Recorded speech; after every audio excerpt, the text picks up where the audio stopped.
muito ideal, perfeito para tudo que a gente está falando, com esse calorzão. A gente vai falar sobre cuidados com o coração. É o nosso quadro Saúde em Dia.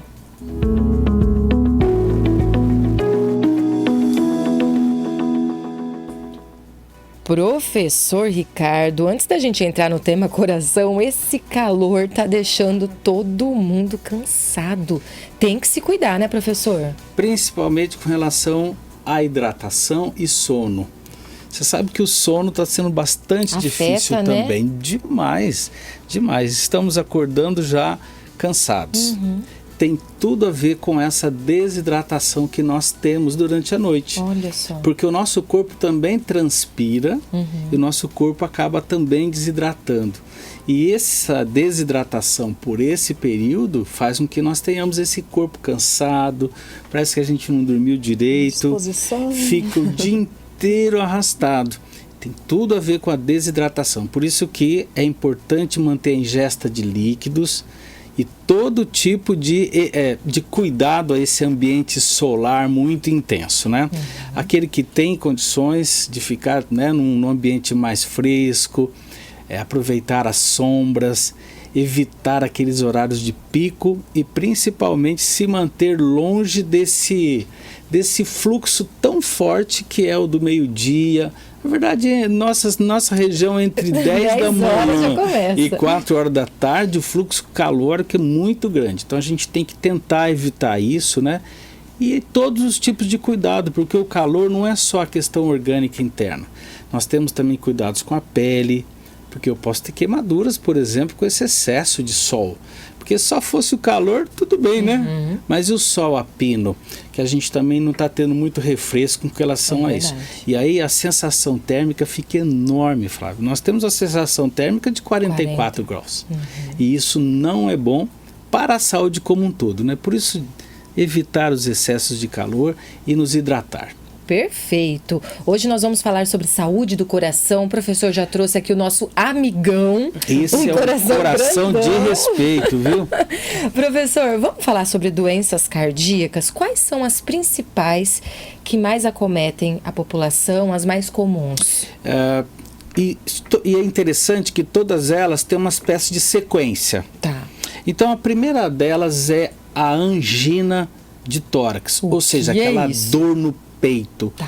Ela não é uma doença em si, vamos dizer que ela é um sinal e sintoma, mas por trás dessa angina está a obstrução da artéria coronária por aquelas placas de gordura.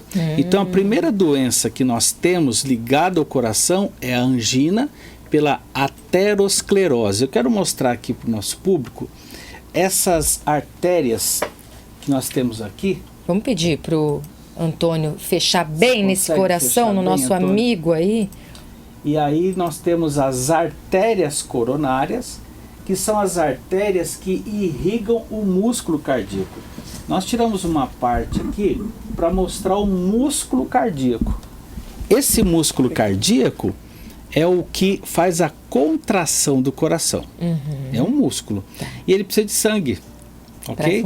E quem irriga o coração? As artérias do coração, que são as coronárias. Se ela estiver entupidinha. E aí vem então nossa primeira doença, que é a doença arterial coronariana, que gera dor, que gera a angina. Que é quando está entupidinha de gordura, aí passa pouco sangue. Exatamente. Aí o nosso músculo cardíaco, que precisa de sangue, acaba sofrendo a dor.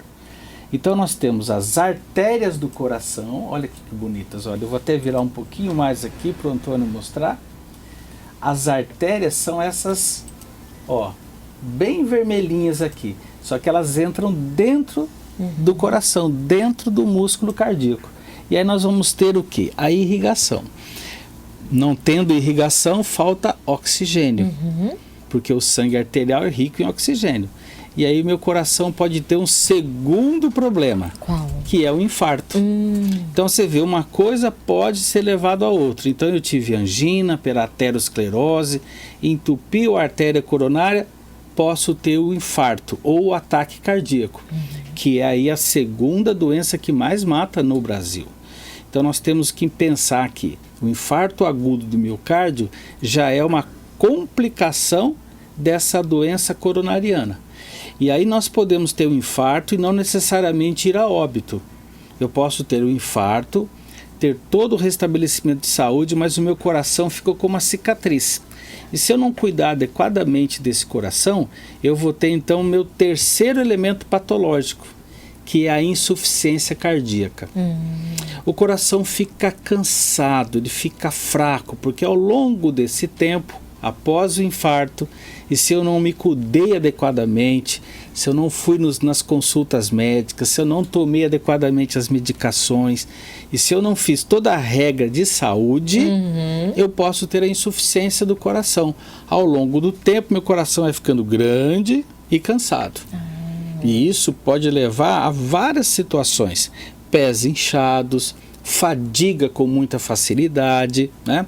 E isso pode ser uma complicação pós-infarto, ou uma complicação que normalmente a gente nem percebe, que é a hipertensão arterial. As pessoas que têm pressão alta e não se cuidam, Meg Monteiro, o coração pode sofrer cansaço, porque ele trabalha muito esse coração e ele não para descanso, né?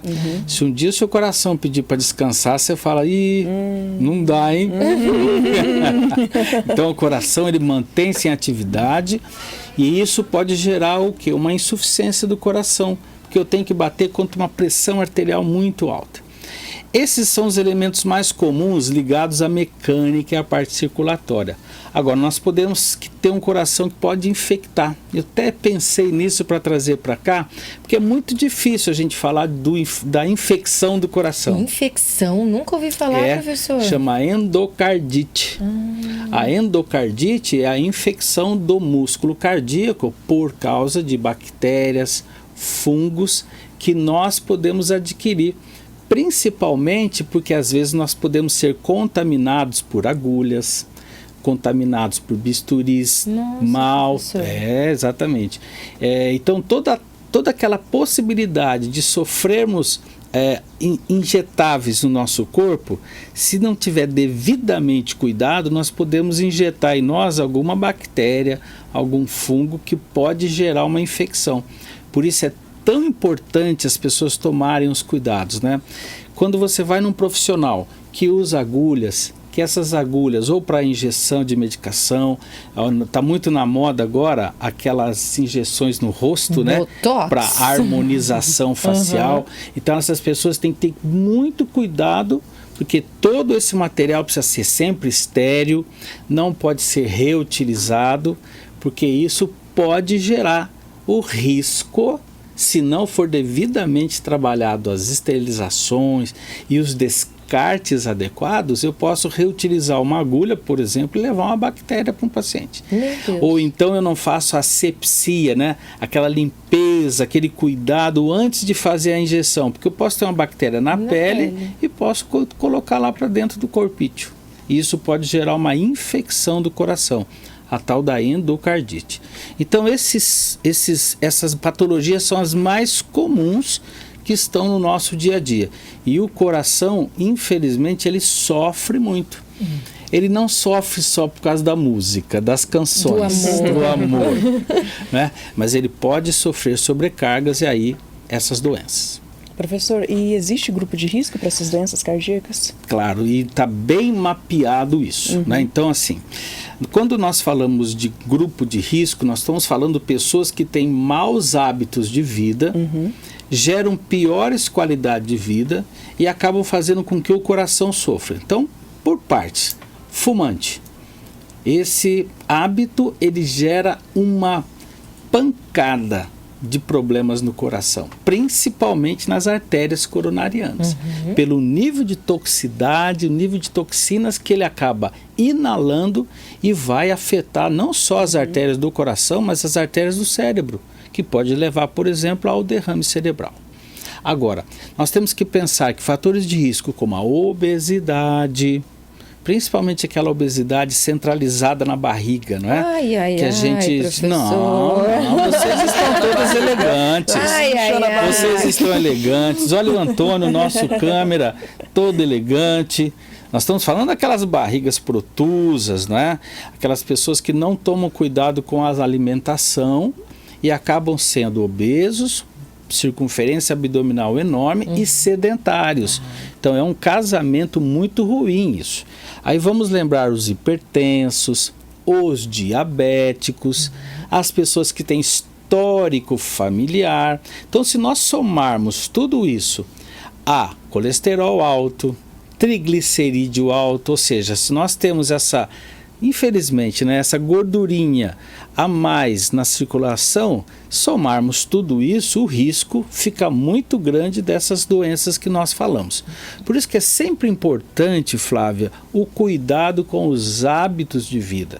Porque hábitos de vida eu vou acumulando fatores de risco. E fatores de risco eu não posso brincar, porque é uma roleta russa. Ah, mas o meu vizinho ele fuma e ele bebe e é gordinho e morreu sem nada. Isso são exceções das exceções. E eu não posso achar que essas exceções são as regras do nosso dia a dia, porque não é. O que nós estamos vendo na Santa Casa de Votuporanga e na maioria dos hospitais brasileiros?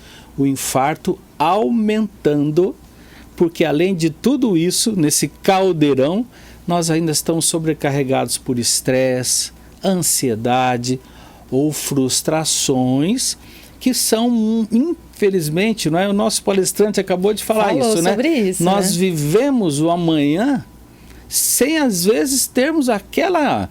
Puxa vida, eu vou ter sofrimento, eu vou ter isso, meu Deus, eu tenho isso para pagar, eu tenho isso... Calma, né? Nós não podemos sofrer por antecipação. Nós podemos planejar a nossa vida, termos hábitos saudáveis e fazermos planejamento de vida. E, infelizmente, muitas famílias não estão tendo essa característica de organização e aí o estresse, às vezes, é o alicerce desse lar. Então, eu vou dormir cansado, eu vou dormir estressado, eu acordo pensando em problemas, eu, às vezes, nem durmo direito.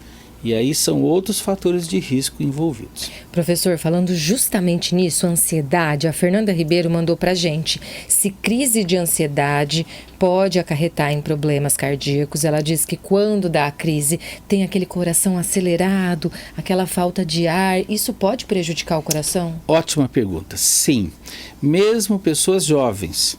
Veja bem, quando você está sobre essa crise de ansiedade, você eleva muito dois hormônios no nosso corpo, é a adrenalina e o cortisol. Esses hormônios já são os hormônios do estresse. Só que aquele estresse do nosso dia a dia que não nos geram problemas. Agora, quando eu tenho picos exagerados, eu posso ter vasoconstrição, ou seja, fechamento, porque esses hormônios fazem isso, fechamento dessas artérias do coração. E eu posso ter um infarto transitório. Ele não é um infarto definitivo, mas eu posso em algumas horas ter esse fechamento, eu ter aquela angina, aquela dor no peito, eu vou para a Santa Casa, eles utilizam medicações para dilatar e eu não tenho sequelas. Só que eu tive todos os elementos relacionados ao infarto. Dor, aquela sensação de opressão.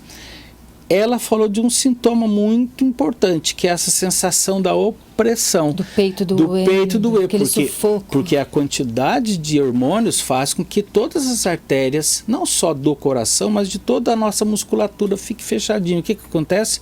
Dá essa sensação de opressão, da angústia.